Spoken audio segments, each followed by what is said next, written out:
क्या हो अगर यमलोक का एक दूत गलती से पृथ्वी पर फंस जाए और फिर उसे एक ऐसा रहस्य पता चले जो पूरे यमलोक को हिला दे। यह कहानी है यमराज के उस खोए हुए दूत की, जिसकी वजह से स्वर्ग, पृथ्वी और यमलोक तीनों लोकों में हलचल मच गई थी। तो चलिए कहानी की शुरुआत करते हैं। बहुत समय पहले की बात है। यमलोक में यमराज के हजारों दूत थे, जो समय आने पर जीवों की आत्माओं को यमलोक लेकर आते थे। उन सभी दूतों में एक दूत था, जिसका नाम कालवीर था। कालवीर बहुत ईमानदार, तेज और अपने कर्तव्य के प्रति समर्पित था। यमराज भी उस पर बहुत विश्वास करते थे। एक दिन चित्रगुप्त ने यमराज के सामने एक विशेष लेखा खोला और बोले, महाराज, पृथ्वी पर एक व्यक्ति की आयु पूरी हो चुकी है। उसकी आत्मा को तुरंत यमलोक लाना आवश्यक है। यमराज ने कालवीर को बुलाया और कहा, कालवीर, यह कार्य तुम्हें सौंपा जाता है। सावधानी से जाना और आत्मा को लेकर वापस लौटना। कालवीर ने सिर झुकाकर कहा, जैसी आज्ञा महाराज। कुछ ही क्षणों में कालवीर पृथ्वी पर पहुंच गया। वह एक छोटे से गांव में आया, जहां एक वृद्ध साधु नदी किनारे ध्यान कर रहे थे। कालवीर ने अपनी दिव्य दृष्टि से देखा कि साधु की आयु वास्तव में पूरी हो चुकी थी। वह उनकी आत्मा लेने ही वाला था कि तभी अचानक आकाश में भयंकर बिजली चमकी और एक रहस्यमयी काली ऊर्जा प्रकट हुई। वह ऊर्जा सीधे कालवीर से टकराई। कालवीर दूर जाकर गिर पड़ा। पहली बार उसके साथ ऐसा हुआ था। जब वह उठा तो उसने पाया कि उसका दिव्य यमलोक मार्गदर्शक रत्न गायब हो चुका था। वही रत्न उसे यमलोक लौटने का मार्ग दिखाता था। कालवीर ने चारों ओर खोजा, लेकिन रत्न कहीं नहीं मिला। अब वह पृथ्वी पर फंस चुका था।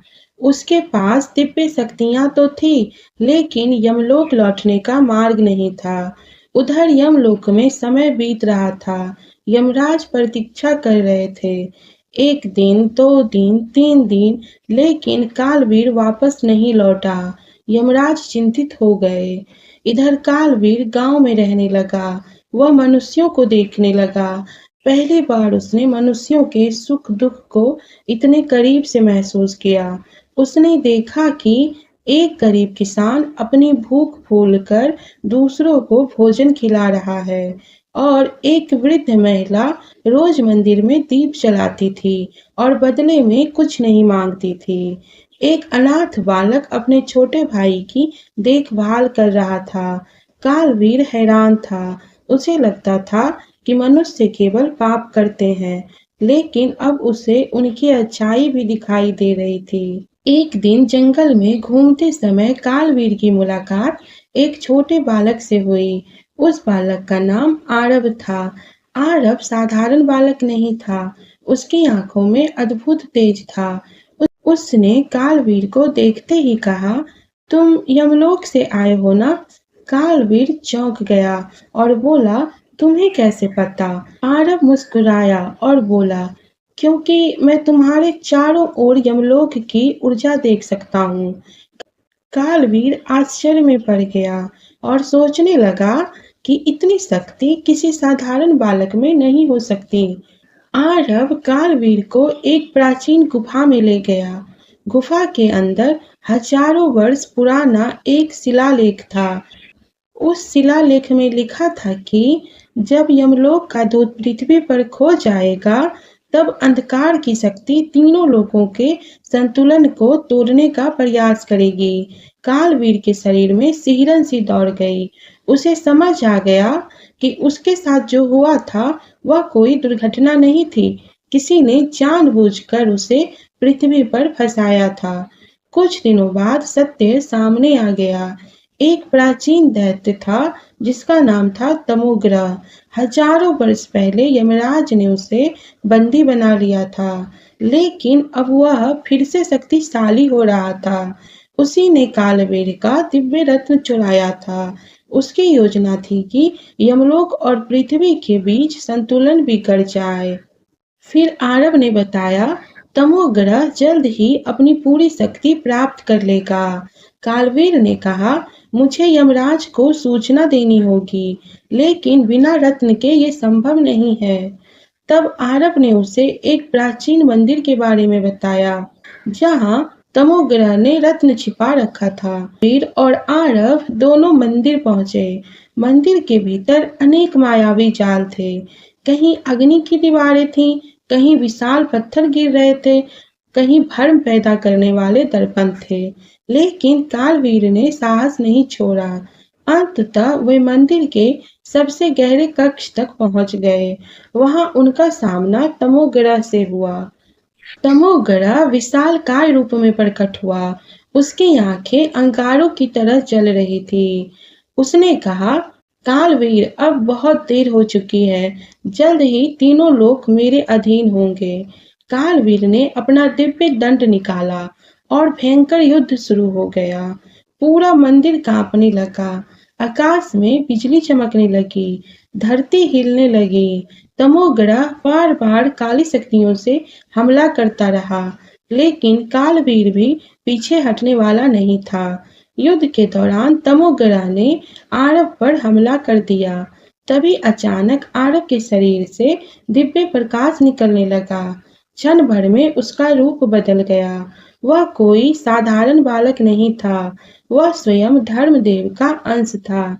यही कारण था कि वह सब कुछ जानता था। धर्मदेव और कालवीर ने मिलकर तमोग्रह पर आक्रमण किया। तमोग्रह कमजोर पड़ने लगा। अंत में कालवीर ने अपना दिव्य अस्त्र चलाया। एक तेज प्रकाश पूरे मंदिर में फैल गया और तमोग्रह की भयंकर चीख गूंजने लगी और अगले ही क्षण वह सदा के लिए नष्ट हो गया। तमोग्रह के नष्ट होते ही दिव्य रत्न वापस मिल गया। रत्न हाथ में आते ही यमलोक का मार्ग खुल गया। कालवीर यमलोक पहुंचा। यमराज और चित्रगुप्त उसकी प्रतीक्षा कर रहे थे। कालवीर ने पूरी घटना सुनाई। यमराज प्रसन्न होकर बोले, कालवीर, तुमने केवल अपना कर्तव्य नहीं निभाया, तुमने तीनों लोकों की रक्षा की है। कालवीर ने पृथ्वी पर रहते हुए एक महत्वपूर्ण बात सीखी थी। उसने यमराज से कहा, महाराज, मैंने मनुष्यों में केवल पाप ही नहीं, अपार करुणा, प्रेम और त्याग भी देखा है। यमराज मुस्कुराए और बोले, इसीलिए कर्मों का न्याय सबसे कठिन कार्य है। उस दिन के बाद कालवीर यमलोक का सबसे सम्मानित दूत बन गया और कहा जाता है कि आज भी जब कोई मनुष्य निस्वार्थ भाव से दूसरों की सहायता करता है, तो कालवीर उसकी ओर सम्मान से देखता है और उसके पुण्यों का संदेश स्वयं चित्रगुप्त तक पहुंचाता है। क्योंकि यमलोक में केवल पापों का ही नहीं, अच्छे कर्मों का भी पूरा लेखा जोखा होता है। जो व्यक्ति सच्चे मन से अच्छे कर्म करता है, उसे किसी दंड का भय नहीं होता, क्योंकि धर्म और न्याय हमेशा उसके साथ खड़े रहते हैं। अगर आपको ये कहानी पसंद आई हो तो हमारे चैनल वाईटी की दुनिया को लाइक, शेयर, सब्सक्राइब जरूर करें।